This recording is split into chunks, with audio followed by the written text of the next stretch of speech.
Welcome to Nasdaq TradeTalks. I'm Jill Malandrino, global markets reporter at Nasdaq.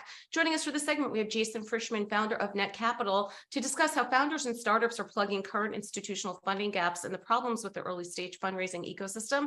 Jason, it's great to have you with us. Welcome to Trade Talks. Thank you so much, Jill. It's a pleasure to be here.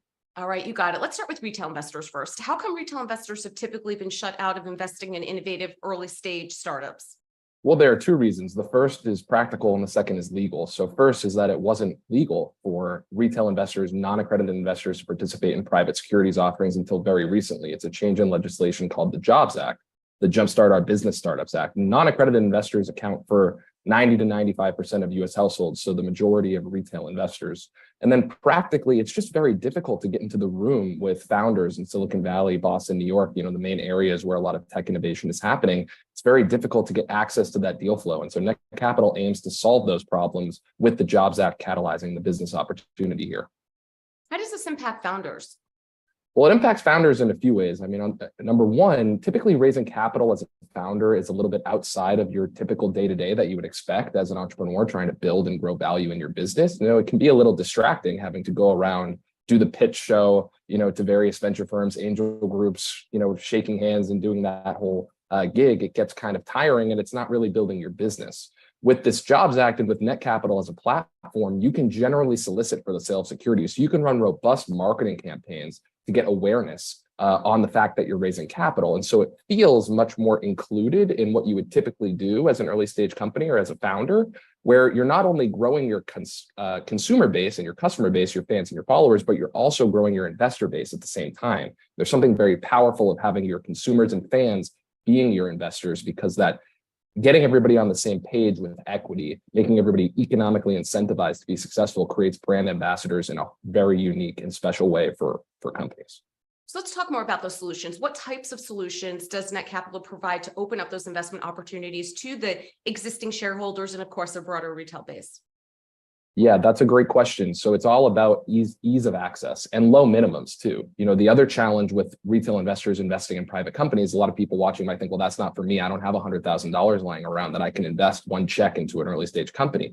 Well, through Netcapital, we lower the minimum to as low as $100 in most cases. And so it's very accessible. We bring all of the deal information online in one-stop pitch page. We call it an offering page. It's like a digital data room where you can see the financial statements, the pitch plan, the marketing plan. And if you would like to invest, you just click the invest button. You can invest with a credit card, ACH transfer, wire transfer, and you can own stock in a private company.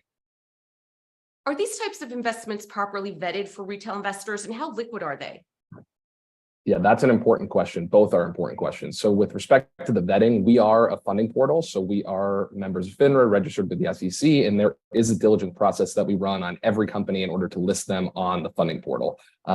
So we run each company through our compliance process. It's very objective, less so subjective, more so objective. So what I mean by that is, if they're making a claim that they have a partnership with Amazon, well, we need to see the documentation that shows they have a partnership with Amazon, or we can't let them say that on the page. We don't have a selection committee that's sitting down and evaluating every deal and saying, we know this is going to be a good investment and we're not sure about this one. We believe it's our role to bring investment opportunities to the public and allow retail investors to come to Netcapital, evaluate the deals on their merits, and choose which ones they feel are worth an investment.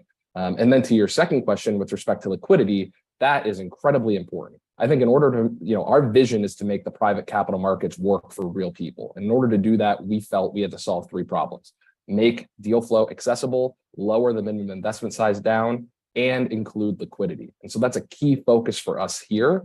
We've recently partnered with an ATS, an alternative trading system, to build this functionality to allow investors who purchase securities through the Netcapital system to be able to resell it. We're excited about launching that hopefully sometime soon. It's a key focus for us. Typically in the private markets, these investments are very illiquid, right? You usually wait a 7, 10, 12-year time horizon until an IPO or an exit. And as the IPO is moving further and further down the company life cycle. It's very difficult to exit, even as a very well-connected and wealthy angel investor. And so any progress we can make on the liquidity front would be tremendous if we can do it. What sectors have seen the most capital raised? So recently, we've seen a big uptick in AI and clean tech. Clean tech accounts for 30% of the investments recently, and 30% of the investors and 38% of the capital raised on Netcapital AI accounts for 28% of investors and 16% of raised capital. And just to name a few, we have not only these companies raising on the platform, then also going on to do great things. EnergyX just had General Motors lead a $50 million financing round. They have a really cool clean tech technology that allows you to extract lithium in a much more efficient way. We have Vantum Global, who builds energy efficient and affordable homes. Not only is it 80% reduction in construction time, it's also 5 times more energy efficient. And they just had a round led by Bill Gates's group. So we're really excited about what we're doing in the clean tech and AI space and bringing those sorts of opportunities to retail investors much earlier than they would be able to have access to in a typical, company grows, then IPOs, and then you can invest. And finally, Jason, what is your outlook for VC and startup funding in general? Well, innovation is the lifeblood of the American economy in a lot of ways. I mentioned the Jobs Act. That's the catalyst for this business opportunity to jumpstart our business startups. And what we said was, hey, new jobs in this country are actually created by new companies. It's incredibly important to get financing to early stage companies because those are the ones that inevitably drive job growth, they drive GDP growth, they drive economic growth. And so, venture funding and startup funding, it'll have its cycles like any industry does, but ultimately it's incredibly important. And from our perspective at Netcapital, we're agnostic because when the market is really hot and frothy, that's great for us, of course. But when the market dies down, that's actually good for us too, because companies still need to raise capital, even if the funders are a little bit cooler. And the least likely capital to dry up is capital from people who are most passionate about your business, whether that's your customers, your fans, your friends, your followers. So Netcapital can still be a solution for companies that need access to capital where it could be harder for capital to come by in the coming months. All right, Jason, we appreciate the insight. Thanks for joining us on Trade Talks. I'm Jill Malandrino, Global Markets Reporter at Nasdaq. Thanks so much, Jill. See you soon.